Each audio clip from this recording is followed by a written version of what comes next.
All right, we are ready for lesson 3 of chapter 3. Today we're talking about equations in this form. And this looks really confusing to you, however, we're going to make it a little bit easier. Here's what you do. Let's go down and look at this information right here. We're going to talk about how to get that equation.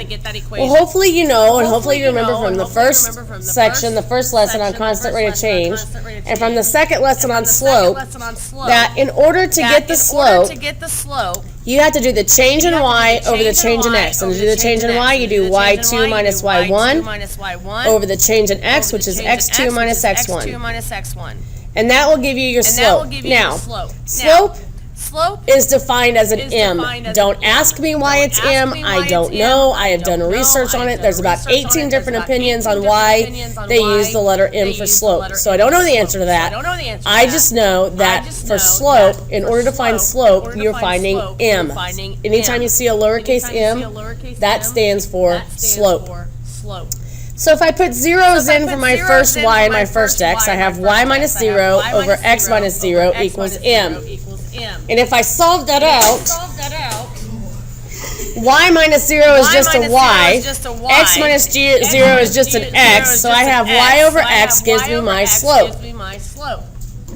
Now, if I wanted to solve for y, if I wanted to get y by itself, I would have to take both sides times x to get y by itself, because then these x's would cancel, and I'd be left with y on that side. So y equals m, or slope, times x. That's where we got the mx. Y equals mx. So now we know that y equals m, which is slope, times x. And that's why, right here on where we derived the formula.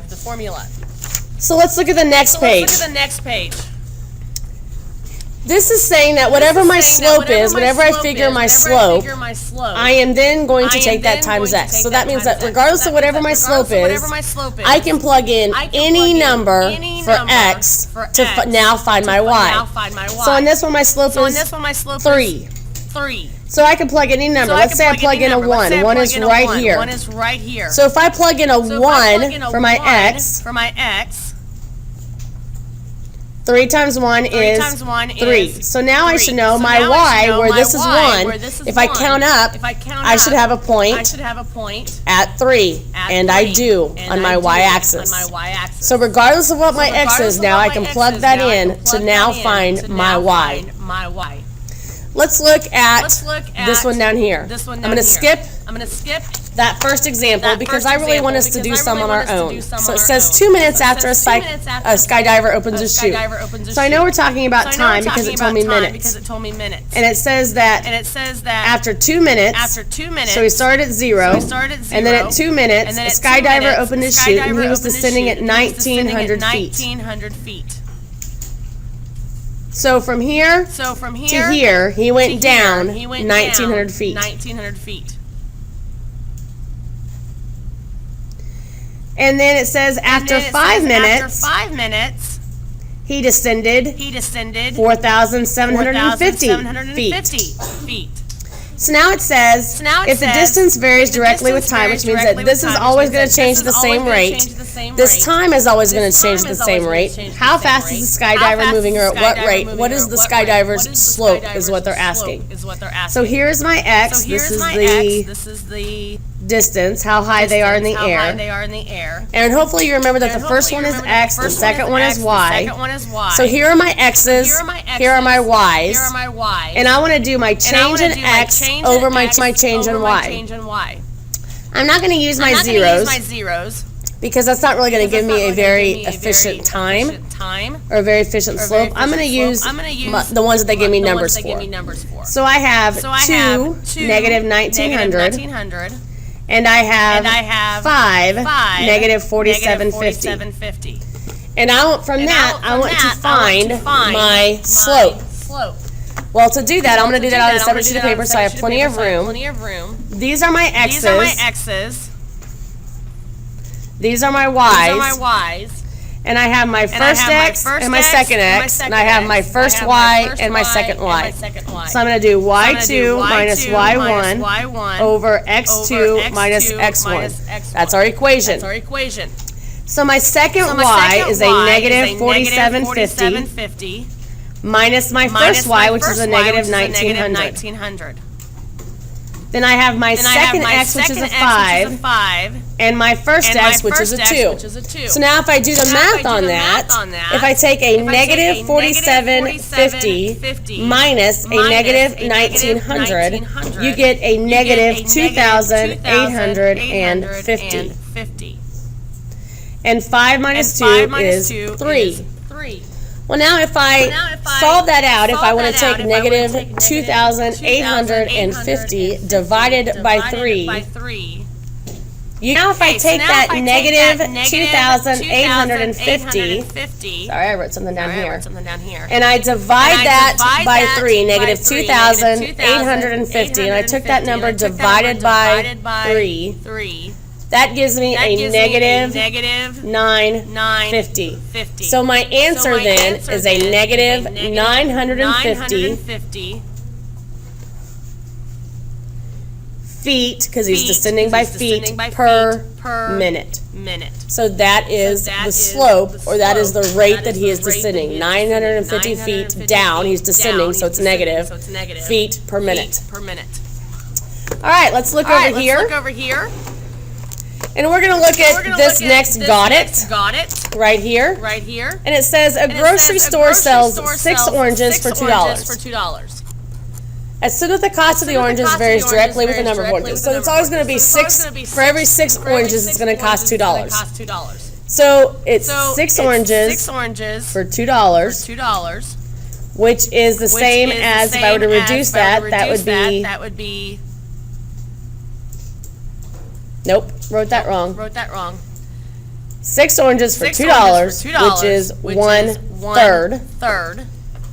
So if I were to graph that for every 6 oranges, this is the number of oranges.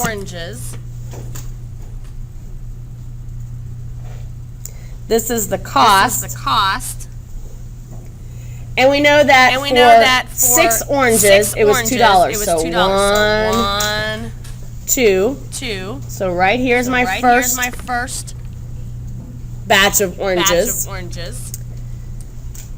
And if I know that my slope is 1/3, that means that for every change in up and down, remember, if you remember slope, it's rise over run. And I know my rise over run is 1/3 because if I reduce 2 over 6, that's 1/3. So my rise, or my up and down, is 1. Remember, rise is up and down. My run is 3, so my left or right is 3. So that means from every dot, I'm going to go up 1 and over 3 to get my new dot. So from here, if I go up 1, I'm going to do this in a different color so you can see what I'm doing. My rise is 1, so I go up 1. And my left and right is 3, so I'm going to go to the right 3 because it's positive. So there's 1, 2, 3. So I should have a second dot right here. And if I did that all the way down, over 3, so 1, 2, 3, and down 1, I can see where the rest of my dots will be. Over 3, down 1, over 3, down 1.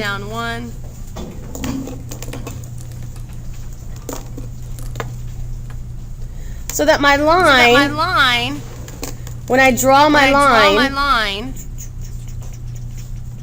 ooh, that's a horrible line, Neely. My line will be somewhere right there. Okay? And it says, well, what is the cost of one orange? Well, if it's 1/3, hopefully you know that on your calculator 1/3 is 0.33 cents. So my answer is it's 33 cents per orange. Okay?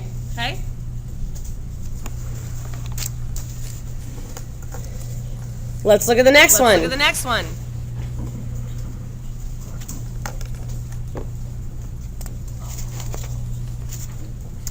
On this one, it says Damon's earnings for 4 weeks from a part-time job are shown in the table. So here's his time worked, which hopefully again you remember that the first one given is your x. So here's my x. And his pay is Y. And it wants to know between this job and this job, which one pays him better. Well, I have to figure out how much this one pays him for 1 hour, and in order to do that, I have to find the slope. So here's my first coordinate, and here's my second coordinate. So here's my x1, y1, here's my x2, y2. So again, I'm going to do this on a separate sheet of paper, so I make sure I have plenty of room. So I have my change in y, which is y2 minus y1, over x2 minus x1. So my change in y is going to be 90 minus 112.50 over 12 minus 15. This is my y2 minus my y1 over my x2 minus my x1. So when I do that problem, I have 90 minus 112.50, which gives me a negative 22.5, and then 12 minus 15, which is a negative 3. So now if I divide that, a negative 22.5 divided by a negative 3 means that he's making $7.50 per hour. Because a negative 22.5 divided by a negative 3 is a 7.5. So this says he can take a job that will pay him $7.35 per hour. Which job pays better? Well, this one pays him $7.50 per hour. This one's offering $7.35 per hour. Hopefully you know that the job paying $7.50 is better. So the job that he's currently at is the better paying job. The job he is currently at. And I want to know why, and the answer is because it pays $7.50 per hour. So it is a better job than $7.35 per hour. Okay? Now, over here, this is talking about, remember when I told you that you can plug in any x now, and it will give you your y. Well, this is what this is doing. It's giving you an x, and you're plugging it in to now find your y. So, let's look at this example. It says a charter bus travels 210 miles in 3.5 hours. Okay, so it's traveling 210 miles in 3.5 hours. And it says stimulated travel is directly proportional, which means it's going to be the same all the time. Write and solve a direct variation equation to find how far the bus will travel in 6 hours. Well, first of all, we have to figure out our m. Because if we're going to write y equals mx, we don't know what our m is yet. So we have to solve for that, which means we have to take 210 divided by 3.5. Which is 60. So now my m is 60. Hopefully you know this is your y, this is your x, and my m that I just solved for is 60. So if I rewrote that, I'm going to rewrite it over here. So now I know that my m is 60. Your y was miles, and your x was hours, and it wants to know how far will the bus travel in 6 hours. So 6 hours, that again is a time. This first one was a distance, so it's not my y that they're giving me. They're giving me my x because my x was time. So now I can replace x with 6 because that's how far I'm trying to solve for. So now I have y equals 60 times 6. Hopefully you can do that without a calculator. Maybe you can't. That's okay. 6 times 6 is 36, and then you add a 0. So how far can they travel? They can travel 360 miles. And that's your final answer. All right, guys, there's a lot of information in this chapter. If you have any questions in this section, please let us know. Write them down and come ask us about them tomorrow in class. If not, we will see you tomorrow. Have a great day, guys.